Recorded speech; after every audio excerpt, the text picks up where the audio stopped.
오늘 시간에는 하나님께서 준비하시리라는 제목으로 하나님 말씀 증거하도록 하겠습니다. 짐 엘리엇이라고 하는 선교사님이 한 분 계십니다. 화면을 한번 보시면요, 가운데 있는 분이 짐 엘리엇 선교사님입니다. 그의 나이 28살 되던 때 1956년도에 짐 엘리엇 선교사님은 4명의 동료들과 함께 중남미 에콰도르에 선교를 갔습니다. 그런데 그곳에는 울창한 밀림 속에 살인 종족으로 알려졌던 아우카 원주민들이 살고 있었습니다. 며칠 후에 짐 엘리엇과 4명의 동료들은 숨진 채로 발견이 됩니다.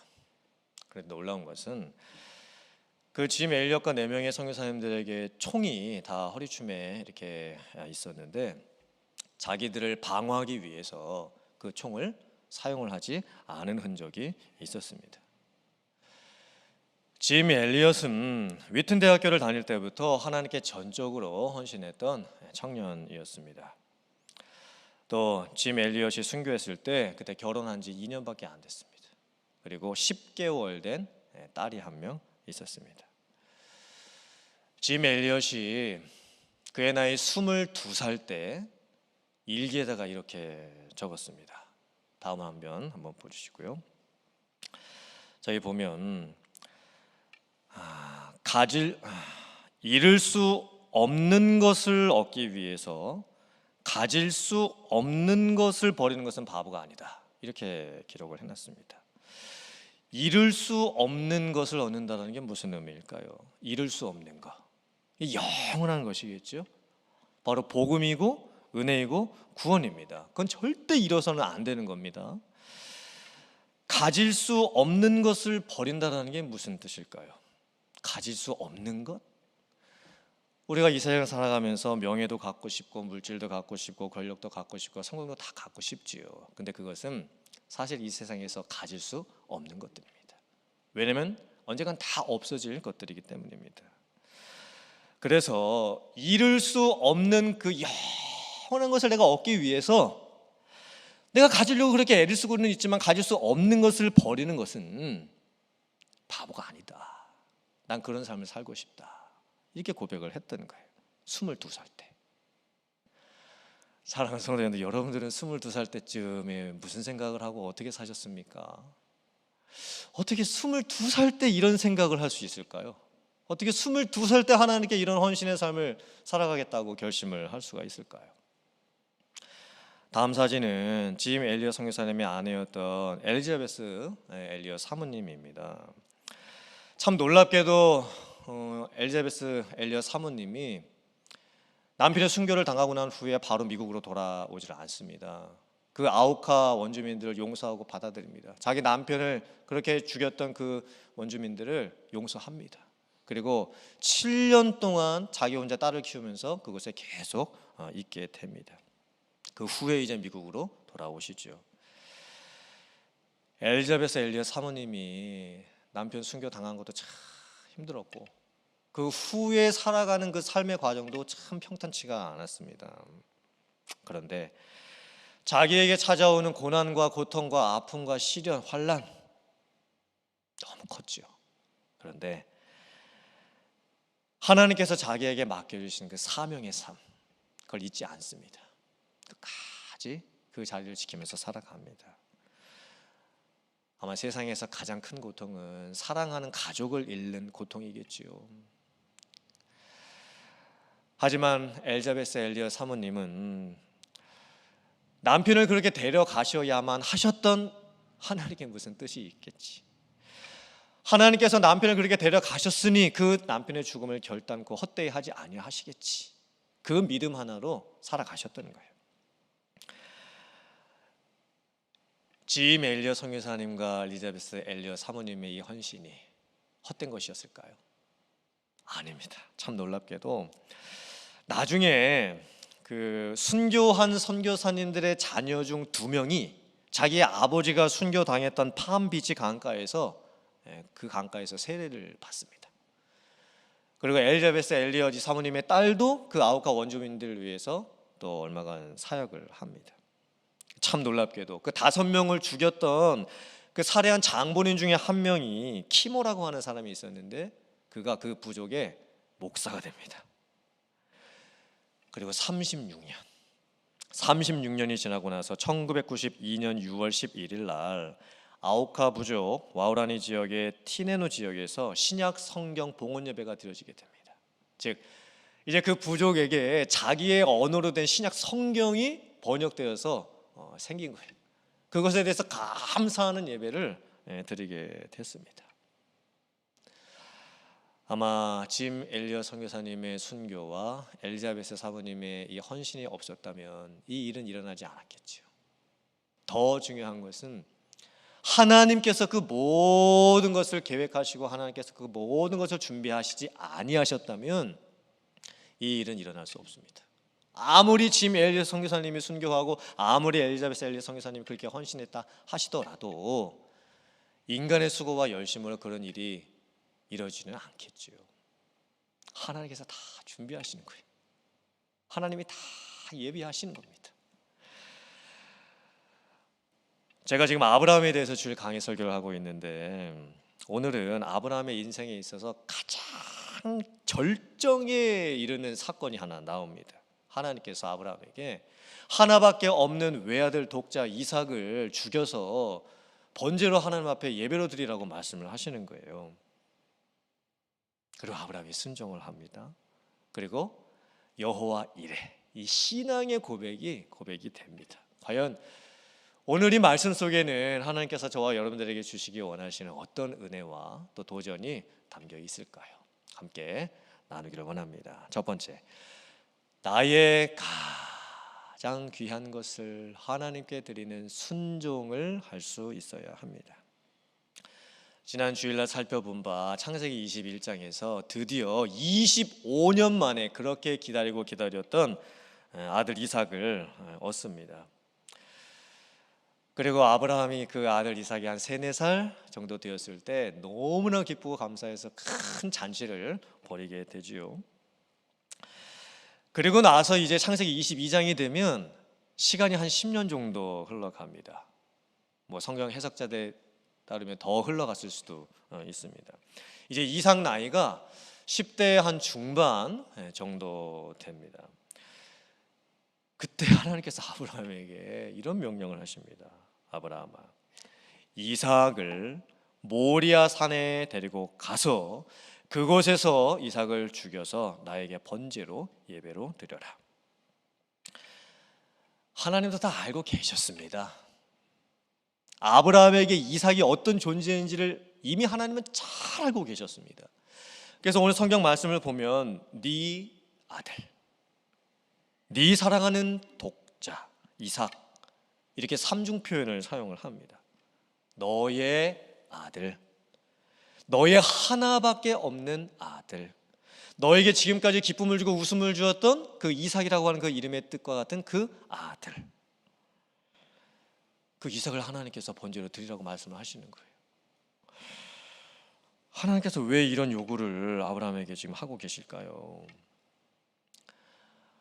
사실 아브라함은 지금까지 하나님께서 하셨던 그 약속과 그 말씀을 잘 지켰습니다.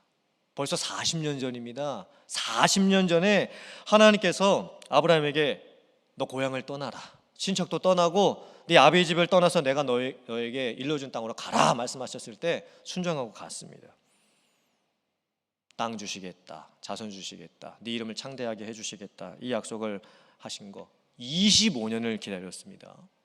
잘 참고 기다렸습니다.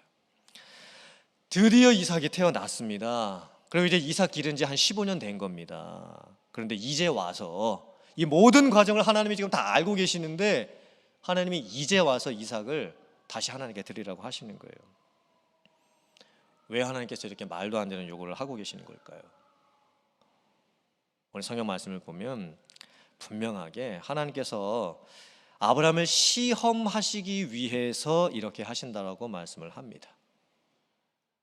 시험은 두 종류가 있죠. 사단이 하는 시험은 템테이션입니다. 유혹하고 미혹해서 어떻게든 넘어뜨리게 하려고 하는 것이 시험이죠. 그건 템테이션입니다. 근데 지금 하나님께서 아브라함에게 하시는 것은 테스트입니다. 과연 아브라함이 지금까지 하나님께서 주셨던 약속과 명령을 잘 지켜내고 있는지.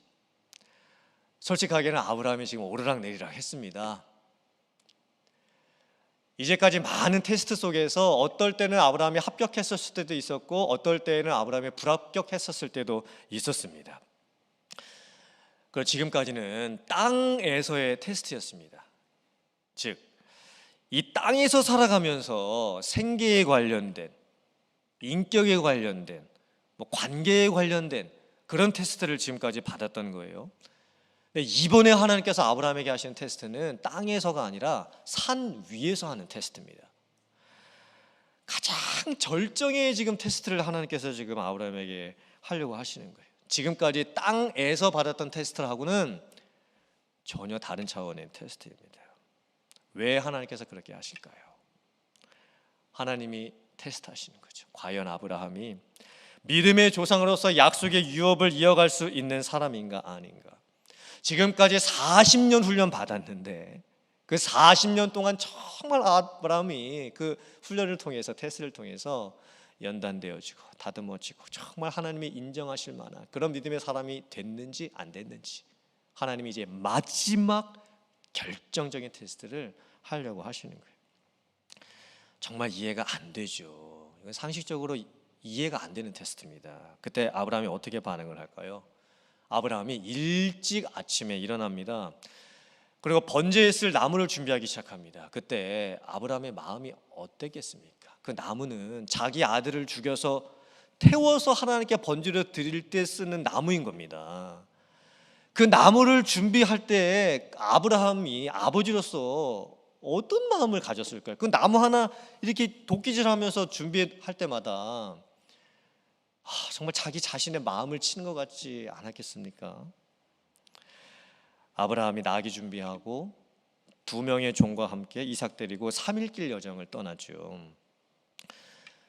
왜 하나님께서는 가까운 곳에 가서 네 아들을 번제로 드려라 이렇게 말씀하지 아니하시고 굳이 이 3일길이나 걸어가야 될 그런 먼 여정을 가고 난 후에 모리아산에서 이삭을 드리라고 말씀을 하실까요?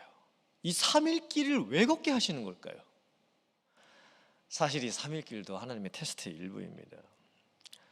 아브라함이 그 3일길을 걸어가면서 마음이 어땠을까요? 아마 계속 왔다 갔다 흔들렸을 겁니다. 한쪽 마음에는 이런 마음이 들겠죠. 안 되겠다. 나 못하겠다. 어떻게 내가 내 아들을 내 손으로 죽일 수가 있느냐.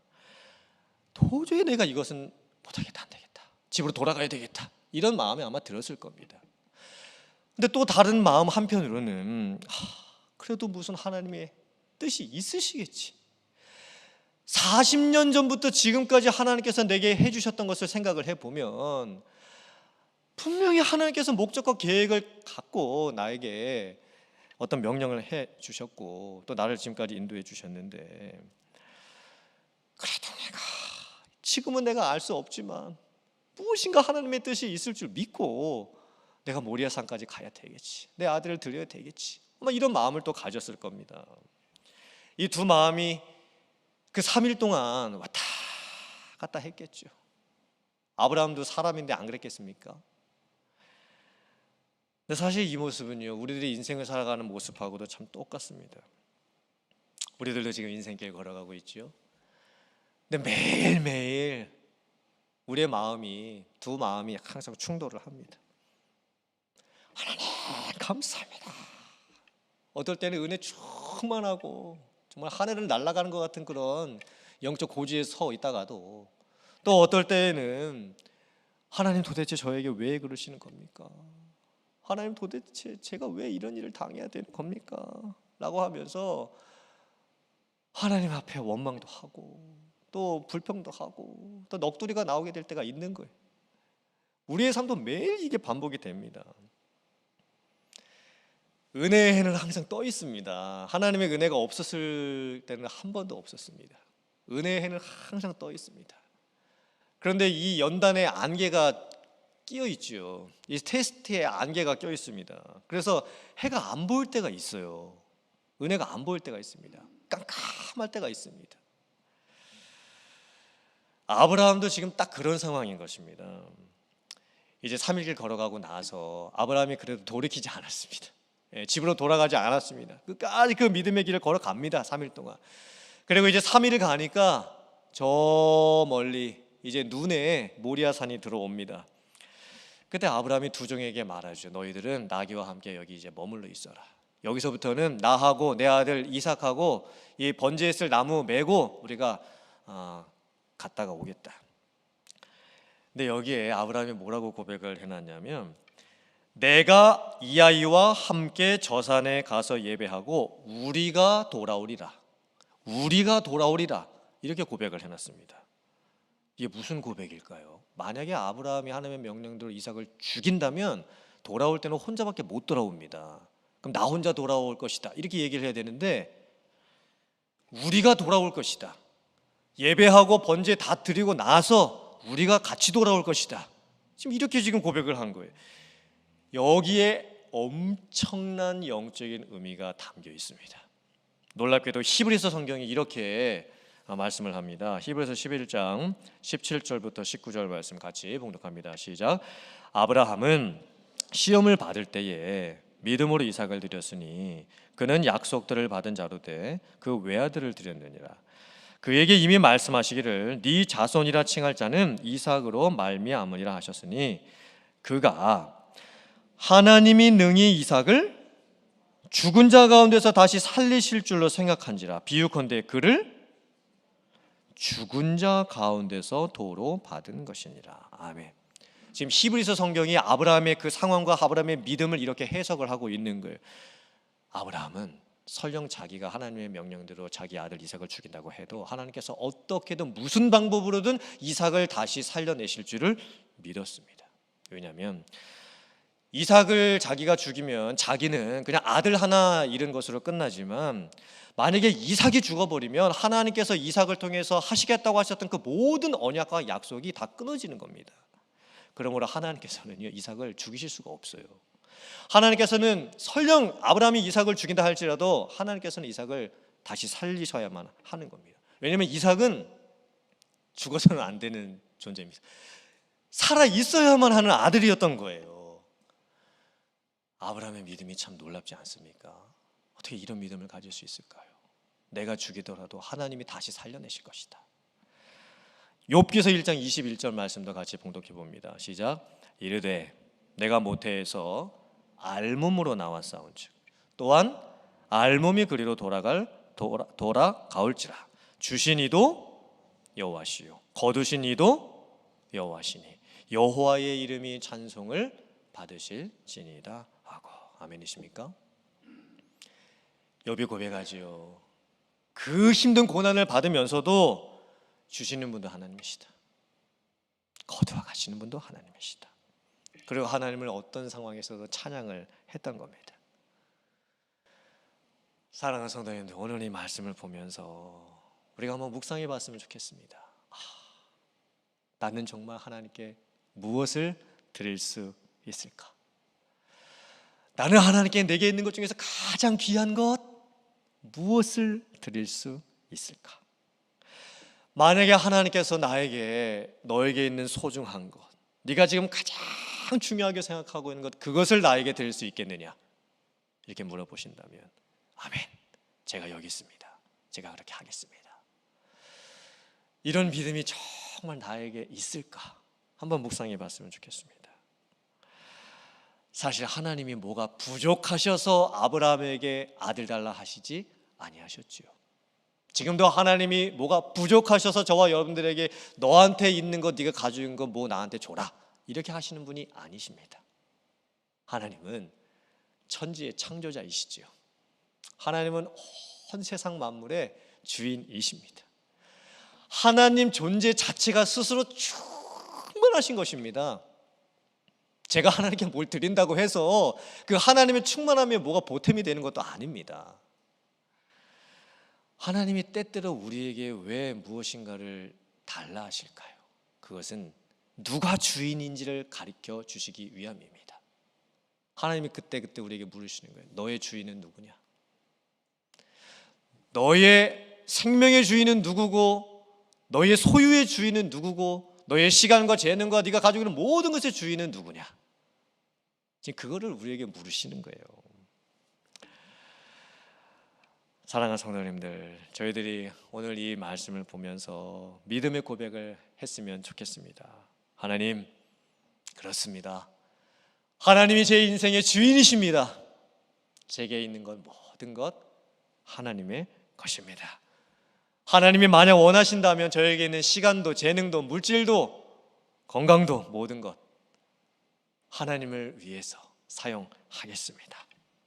이런 믿음의 고백을 할 수 있는 여러분들 되시길 주님의 이름으로 축원합니다. 여러분들이 지금까지 많은 테스트 받으셨죠. 이제 땅에서 있는 테스트 지금까지 받으셨고, 앞으로 혹시 언젠가 아브라함이 산 위에서 받았던 그런 테스트, 정말 하나님과 나와의 관계가 무엇인지를 하나님이 알아보시기 위해서 내게 주시는 테스트를 내가 받게 될 때가 온다면 오늘 이 말씀 꼭 기억하시고 여러분들께서 아브라함처럼 기꺼이 자발적으로 즐거이 순종의 자리에 나갈 수 있는 여러분들 다 되실 수 있기를 주님의 이름으로 축원합니다. 아멘. 두 번째, 하나님께서 예수 그리스도를 통해서 구원을 준비하셨습니다. 아브라함과 이삭이 모리아산에 올라갔을 때 이삭이 묻지요. 아버지, 번제를 드릴 때 쓸 나무는 있는데 번제를 드릴 때 쓸 어린 양은 어디에 있습니까? 이삭이 지금 아무것도 모르고 있는 상황입니다. 자기가 번제를 드릴 그 제물이 될 거라고는 전혀 생각을 하고 있지 못합니다. 이 말을 아브라함이 아버지로서 들었을 때 그 아브라함의 마음이 어땠을까요? 저 아들이 지금 자기가 죽어야 될지도 모른 채 지금 저 얘기를 나한테 하고 있는데 그 말을 들었을 때 아브라함 마음이 도대체 어떻겠습니까? 근데 그때 아브라함이 놀라운 믿음의 고백을 합니다. 하나님께서 번제할 어린 양을 친히 준비해 주실 것이다. 그리고는 물론 아브라함이 그런 믿음을 갖고 있었지만 아브라함은 결국에는 이삭을 줄로 이렇게 묶습니다. 그리고는 나무를 펼쳐놓고 그 위에 이삭을 눕힙니다. 그러니 이제 칼까지 빼들어가지고 이삭을 죽이려고 합니다. 이 상황에서 참 놀라운 것은 이삭의 반응입니다. 지금 이삭이 10대 중반 나이죠. 한 고등학생 정도 됐습니다. 아니면 더 나이가 더 들었을 수도 있습니다. 이삭이 지금 사리 분별을 할 수 있는 나이가 벌써 됐습니다. 상황 판단을 할 수 있는 나이가 된 거죠. 이제 명백합니다. 아버지가 자기를 죽이려고 한다라는 것을 이제 확실하게 파악을 할 수가 있는 상황입니다. 그럼 이삭이 아버지를 말리면서 아니면 아버지가 잡고 있는 칼 그 손을 이렇게 막 잡으면서 아버지 도대체 왜 그러시냐고, 아버지 지금 뭘 하려고 그러시는 거냐고, 왜 저를 죽이려고 하시는 거냐고 하면서 아버지를 만류하든지 아니면 자기가 도망을 가버릴 수도 있는 상황입니다. 그런데 아브라함은 죽이려고 하고 이삭은 그 아버지의 행동에 끝까지 순종을 합니다. 가만히 있습니다. 이 이삭의 반응이 뭘까요? 사실 두 사람의 인간적인 반응으로는 이런 반응까지 나올 수가 없습니다. 절대 아브라함이 그냥 단순한 부정을 갖고 있었고 이삭이 그냥 아들의 위치만 기억하고 있었다면 절대 인간적인 두 사람이 이런 반응을 만들어낼 수가 없습니다. 그러니까 뭔가 영적인 의미가 있는 거겠죠. 영적인 의미가 있는 거예요. 아브라함이 이삭을 죽이려고 할 때 천사가 다급해서 아브라함을 두 번씩이나 부르죠. 아브라함아, 아브라함아. 그리고 네 아들에게 손을 대지 말아라. 네가 이렇게까지 하는 것을 보니 이제야 네가 하나님을 얼마나 사랑하는지 이제 알겠다. 이렇게 이야기를 해줍니다. 그리고 그때 이제 아브라함에게 숫 양 한 마리가 보입니다. 수풀에 뿔이 걸려 있는 숫 양이 보이고 그 양을 잡아가지고 번제로 드리는 거예요. 그리고 이 모든 과정이 끝나고 나서 아브라함이 여호와 이래, 하나님이 준비하실 것이다 라는 이 신앙의 고백을 하는 거예요. 여기에 담겨져 있는 영적인 의미가 있습니다. 참 중요한 의미입니다. 지금 하나님께서는요, 이삭의 이 순종과 죽음을 통해서 장차 오실 예수 그리스도의 구원 사건을 예표적으로 미리 보여주고 계시는 거예요. 제가 이렇게 한번 정리를 해봤습니다. 화면을 한번 보시면요, 왼쪽은 이삭이고 오른쪽은 예수 그리스도이십니다. 그 의미가 어떻게 이렇게 똑같은지 한번 잘 보세요. 이삭은 아브라함의 독자지요, 예수님은 하나님의 독생자입니다. 이삭은 나무를 짊어지고 갔지요, 예수님은 나무 십자가를 짊어지고 가셨고 나무 십자가에까지 달리십니다. 이삭은 모리아 산 위에서 죽을 위험을 당했지요, 예수님은 갈보리 언덕이 예루살렘 성전 근처였고 그것은 모리아 산 위에 있었습니다. 즉 예수님도 모리아 산 갈보리 언덕 위에서 죽으셨던 거예요. 이삭은 아브라함의 뜻에 순종했고 예수님은 하나님의 뜻에 순종하고, 이삭은 대신 죽을 어린 양이 예비되었지만 예수님은 자신이 어린 양이 되셔서 죽으시는 거예요. 이삭은 아브라함이 독자를 아끼지 아니하고 죽이라고 할 때 하나님이 살려주셨고, 예수님은 하나님께서 독생자를 아끼지 아니하셨을 때 십자가에서 죽으시고 하나님께서 다시 예수님을 죽은 지 3일 만에 살려주시는 겁니다. 그러니까 이 사건은요, 단순하게 아브라함하고 이삭 사이에서 벌어지는 사건이 아닙니다. 장차 하나님께서 우리의 구원을 위해서 무엇을 어떻게 준비해 주시는지를 우리에게 보여주시는 사건이었던 거예요. 여호와 이레라고 고백을 하게 됐죠. 사실 이 여호와의 이레에 그 두 가지의 의미가 있습니다. 이 이레라는 단어가 라라는 동사에서 나는데 이 첫째 의미가 뭐냐면 이건 보는 겁니다. 보는 거.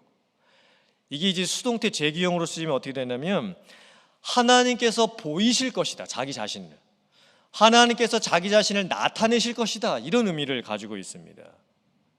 즉 이제 모리아 산 위에 나중에 예루살렘 성전이 세워지게 되지요. 그리고 갈보리 언덕, 예수님의 십자가 지셨던 그 언덕도 바로 거기에 있는 거예요. 하나님께서 구원을 미리 보여주시는 거예요. 여호와 이레입니다. 또 이레라고 하는 그 단어는요, 프로바이드라는 뜻이 있습니다. 제공해주다, 다 예비해주다 라고 하는 뜻이 있습니다. 그러면 하나님께서 도대체 우리에게 무엇을 예비해 주시고 무엇을 미리 주시겠다는 말씀일까요? 이 말씀을 저희들이 오해하면 안 됩니다. 이 말씀을 저희들이 인본적으로 오해를 하면 우리가 하나님 믿고 구원받으면 하나님께서 나한테 필요한 거 다 주실 테니까 걱정하지 말아라. 뭐 먹을 것이 필요하면 쌀을 주실 것이고, 돈이 필요하면 돈을 주실 것이고, 건강이 필요하면 건강을 주실 것이고, 직장이 필요하면 직장을 주실 것이다. 내가 뭔가 필요한 것이 있을 때 하나님께서 여호와 이레 다 미리 준비해 주실 것이다. 그러니 너희들은 세상 살 때 걱정하지 말고 살아라.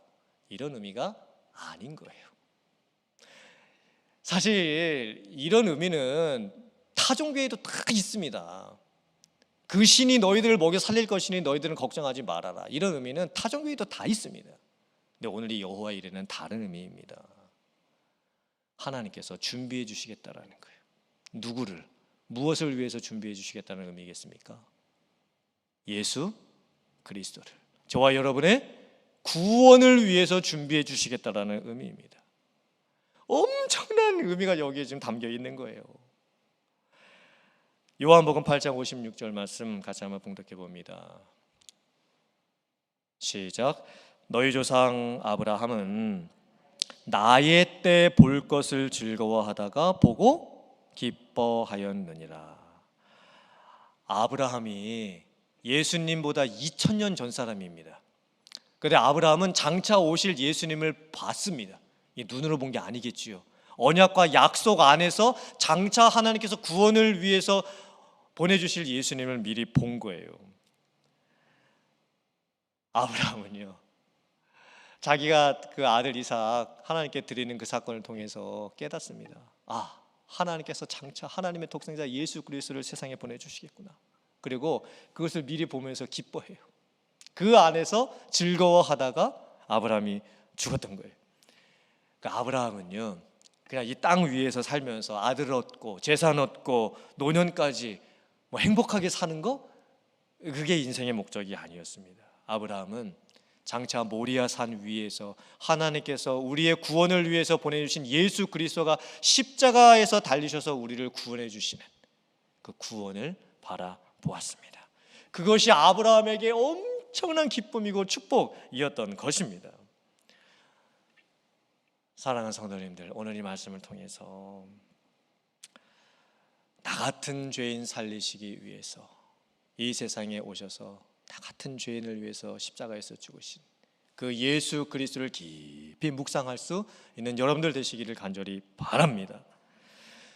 그리고 하나님의 구원이 창세 전부터 계획되어서 때가 되었을 때 예수 그리스도를 세상에 보내주셨고, 그리고 때가 되었을 때 나로 하여금 예수님을 믿고 구원하게 해주셨던 그 하나님의 미리 준비해 주셨던 그 구원으로 인해서 기뻐하고 감사할 수 있는 여러분들 되시기를 주님의 이름으로 축원드립니다. 사랑하는 성도님들, 여호와 이레, 이게 단순하게 내가 필요한 거 뭐 있으면 하나님이 다 주실 거다, 걱정하지 말아라, 이런 의미가 아님을 저희들이 이 시간 깨닫고, 저와 여러분들을 구원하시기 위해서 예수님을 세상에 보내시기 위해서 그 모든 것들을 예비하시고 준비하셨던 그 하나님의 그 은혜에 감사하고, 그 하나님의 은혜로 지금부터 살아갈 수 있는 여러분들 다 되실 수 있기를 주님의 이름으로 축원합니다. 아멘.